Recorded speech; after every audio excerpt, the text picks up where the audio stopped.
Hi hello എല്ലാവർക്കും big boss റിവ്യൂയിലേക്ക് സ്വാഗതം. അങ്ങനെ നൂറ് എവിക്റ്റ് ആയിരിക്കുകയാണ്. പിന്നെ ടോപ്പ് 5 കണ്ടസ്റ്റൻസിനെ കുറിച്ച് നമുക്കൊരു അവലോകനം കൂടെ നടത്താനുണ്ട്. സോ ഇതാണ് നമ്മുടെ മെയിൻ ആയിട്ടുള്ള ചർച്ച. അതിനുശേഷം ഇന്ന് വീട്ടിൽ എന്ത് സംഭവിച്ചു എന്നതിനെക്കുറിച്ചും നമ്മൾ പറയുന്നതായിരിക്കും. നൂറേൻ്റെ എവിക്ഷനെ കുറിച്ച് പറയാനുള്ളത് അത് വളരെ ഫെയർ ആയിരുന്നു എന്നതാണ്. നൂറ് ഒരിക്കലും ടോപ്പ് 5 എത്തേണ്ട ഒരു കണ്ടസ്റ്റൻ്റ് ആയിരുന്നില്ല. അതിനുള്ള കാരണം എന്ന് പറയുന്നത് ആദ്യത്തെ ഒരു 30-40 ദിവസം നൂറ അവിടെ മര്യാദയ്ക്ക് സംസാരിച്ച് കണ്ടിട്ടില്ല. അതിനുശേഷം നൂറേനെ ആദിലേനും സെപ്പറേറ്റ് ആയിട്ട് എടുത്തു കാണുന്നത് നെവിനായി ഇറങ്ങിപ്പോകുന്ന സിറ്റുവേഷനിലും പിന്നെ നൂതില ചെരുപ്പ് ഫാക്ടറി ഒക്കെ വന്നപ്പോഴാണ്. അതിനുശേഷം അവരുടെ ഗ്രൂപ്പിലേക്ക് വീണ്ടും പോവുകയും പിന്നെ പലരുടെയും മാനിപ്പുലേഷനിൽ, പ്രത്യേകിച്ച് പറയുകയാണെങ്കിൽ ഷാനവാസിൻ്റെയും അനുമോളുടെയും മാനിപ്പുലേഷനിൽ വീഴുന്ന ആദിലേനെയും നൂറേനെയുമാണ് നമുക്ക് കാണാൻ കഴിഞ്ഞത്. എന്നിട്ട് അക്ബറിനെ പറഞ്ഞ വാക്കുകളൊക്കെ നമ്മൾ ഇപ്പോഴും ഓർത്തിരിക്കുന്നുണ്ട് എന്ന് കരുതുന്നു. പിന്നെ ഒന്ന് ആക്റ്റീവായി മാറിയത് നമ്മുടെ ടിക്കറ്റ് ടു ഫിനാലയിലാണ്. ടിക്കറ്റ് ടു ഫിനാലയിലാണെങ്കിൽ തന്നെ ഗെയിം കളിക്കുക, ഫുഡ് കഴിക്കുക, കിടന്നുറങ്ങുക, ഗെയിം കളിക്കുക, ഫുഡ് കഴിക്കുക, കിടന്നുറങ്ങുക, അല്ലാതെ പുള്ളിക്കാരി ചെയ്യേണ്ട ഒരു ഡ്യൂട്ടിയും അവിടെ ചെയ്തിട്ടുണ്ടായിരുന്നില്ല. അതേസമയം ആര്യനെ സംബന്ധിച്ചിടത്തോളം കിച്ചണിലെ എല്ലാ പണിയും ചെയ്തു, അതിനുശേഷം ഗെയിമും കളിച്ചിട്ട് സെക്കൻഡ് പൊസിഷനിലെത്തി. പിന്നെ ഇതൊക്കെ സംഭവിക്കുമ്പോഴും ആദിലേനെ പിരികേറ്റി വിടാൻ നൂറ ചെയ്ത കുറേ കാര്യങ്ങളുണ്ട്. അതും ഇതിൻ്റെ ഇടയ്ക്ക് എടുത്തു പറയേണ്ട കാര്യങ്ങളാണ്. സോ ഇതെല്ലാം വെച്ച് നോക്കിയിട്ടുണ്ടെങ്കിൽ നൂറ എന്ന് പറയുന്ന കണ്ടസ്റ്റൻ്റ് ഇവിടെ വരെ എത്തിയത് ജസ്റ്റ് ഗ്രൂപ്പ് ഗെയിമിൻ്റെ ഭാഗമായിട്ടാണ് എന്ന് പറയും, അല്ലെങ്കിൽ അനുമോളുടെ കൂടി ചേർന്നിട്ട് ഇത്രയും നാളും എത്തി എന്നാണ് എനിക്ക് പറയാനുള്ളത്. ഇനി നമുക്ക് ടോപ്പ് 5 കുറിച്ച് ഡിസ്കസ് ചെയ്യാം. ഇത് തികച്ചും എൻ്റേതായ അഭിപ്രായമാണ്. 5ാം സ്ഥാനത്ത് ഞാൻ കണക്കാക്കുന്ന ആൾ എന്ന് പറയുന്നത് അനുമോളയാണ്. അതിനുള്ള കാരണം എന്ന് പറയുന്നത് ഫുള്ള് ഡ്രമാറ്റിക് ആയിരുന്നു. മറ്റുള്ളവരുടെ കുതികാലെ വെട്ടിയിട്ട് എങ്ങനെ കയറിപ്പോവാം എന്ന് ശ്രമിക്കുന്ന ഒരു ആളായിട്ടാണ് എനിക്ക് അനുമോളെ കാണാൻ കഴിഞ്ഞത്. സദാചാരം, ബോഡി ഷെയ്മിങ് ഇവയെല്ലാം ഒത്തുചേർന്ന, അല്ലെങ്കിൽ നല്ല കാര്യം ചെയ്യാനറിയാത്ത, എവിടെ പോയോ അവിടെയൊക്കെ വഴക്കുണ്ടാക്കി വരുന്ന, എന്ത് ഡ്യൂട്ടി കൊടുത്തോ അവിടെയൊക്കെ പ്രശ്നമുണ്ടാക്കി വരുന്ന അനുമോളെയാണ് എനിക്ക് കാണാൻ സാധിച്ചത്.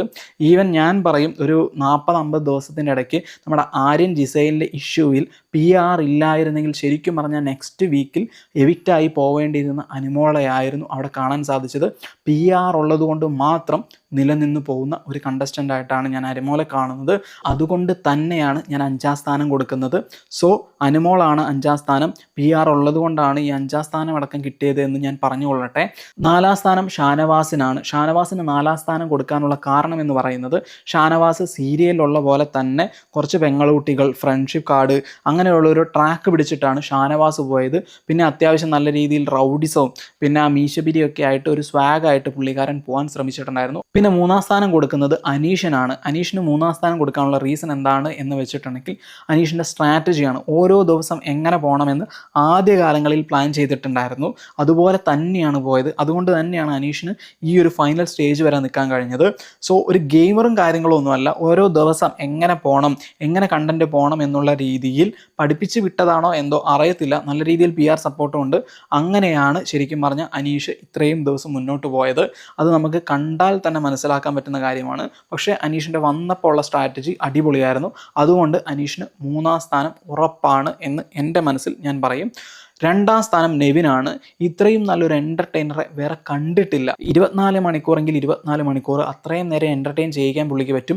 എടുത്തുചാട്ടം കുറച്ച് കൂടുതലാണ്. അത് മാറ്റി നിർത്തിയാൽ അത്യാവശ്യം നല്ല രീതിയിൽ ഗെയിം കളിക്കുന്നുണ്ട്. നെവിൻ്റേതായ യുണീക്ക് ഐഡൻറ്റിറ്റി കാണിക്കാൻ ശ്രമിച്ചിട്ടുണ്ട്. അതുകൊണ്ട് തന്നെയാണ് നെവിനെ ഞാൻ 2ാം സ്ഥാനത്തേക്ക് പറയുന്നത്. അതിനുശേഷം 1ാം സ്ഥാനം കൊടുക്കേണ്ടത് നമ്മുടെ അക്ബറിനാണ്. The genius gamer, the genuine gamer, the real ആയിട്ട് നിന്ന് കളിച്ച ഗെയിമർ എന്നൊക്കെ പറയുകയാണെങ്കിൽ അത് നമ്മുടെ അക്ബറാണ്. അതീവ ജാഗ്രതയും പുലർത്തിയിട്ടുള്ള ആളാണ് അക്ബർ. അക്ബറിനൊരു ബുള്ളിങ് സ്വഭാവമുണ്ട്. അതിനെവിടെ കൺട്രോൾ ചെയ്യണമെന്ന് അറിയാത്തത് മാത്രമായിരുന്നു അക്ബറിൻ്റെ പ്രശ്നമെന്ന് പറയുന്നത്. ബാക്കി എല്ലാം താണ്ടി ജയിച്ചവനാണ് അക്ബർ. ഏകാന്തത താണ്ടി ജയിച്ചിട്ടുണ്ട്. പിന്നെ കൂടാതെ പലരും ഗെയിം കളിക്കാൻ വരുമ്പോൾ അതിൻ്റെ അകത്ത് ടാക്ടിക്സ് എങ്ങനെ മൂവ് ചെയ്യണം എന്ന് അക്ബറിന് അറിയാമായിരുന്നു. എല്ലാവരും എന്തെങ്കിലുമൊക്കെ പറഞ്ഞിട്ടുണ്ടെങ്കിൽ കുറിക്കുകൊള്ളുന്ന മറുപടി കൊടുക്കാൻ അക്ബറിനറിയാം. എന്ത് ഗെയിം വന്നോട്ടെ ഫുള്ള് കൊടുക്കാൻ അക്ബറിനറിയാം. സോ അതുകൊണ്ട് മാത്രമാണ് ഞാൻ അക്ബറിനെ 1ാം സ്ഥാനത്ത് എൻ്റെ മനസ്സിൽ കണക്കൂട്ടിയിരിക്കുന്നത്. ശരിക്കും പറഞ്ഞിട്ടുണ്ടെങ്കിൽ 1ാം സ്ഥാനം ഈ ബിഗ് ബോസിൽ കിട്ടേണ്ടത് അക്ബറിനാണ്. പക്ഷേ PR ആനുകൂല്യം കൊണ്ട് പലർക്കും കിട്ടിയേക്കാം. അതൊന്നും എനിക്ക് പറയാനില്ല. സോ ഇതാണ് എൻ്റെ ടോപ്പ് 5.